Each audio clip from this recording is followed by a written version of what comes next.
বইমেলা মূলত পাঠক লেখকদের একটা মিলন মেলা।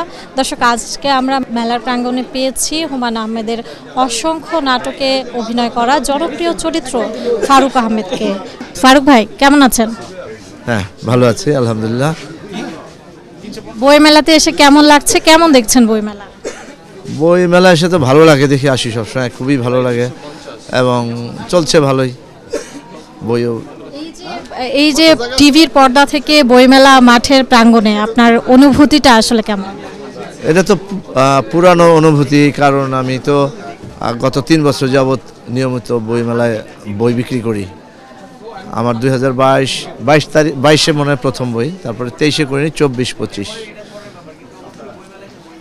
মানে অনেক, এটা একটা আলাদা অনুভূতি। আসলে এরকম অনুভূতি আর প্রকাশ করার মতো না।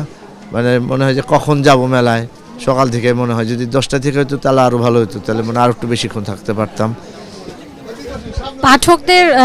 পাঠকদের কেমন পাঠক পেয়েছেন বা পাঠকদের সাড়া কেমন পাচ্ছেন? পাঠক তো সব রকমেরই থাকে, আসলে ইয়াং জেনারেশন বেশি থাকে, আবার পরিবার নিয়ে আসে, তারপরে বিভিন্ন রকমের আসে এবং সারা আছে। আমার বই দুটারই মোটামুটি অনেক ভালো সারা, কারণ আমি তো ওইরকম লেখক না, তো আমার তো সারা পাওয়ার কথা না, কিন্তু আসলে আমি স্যাটিসফাইড।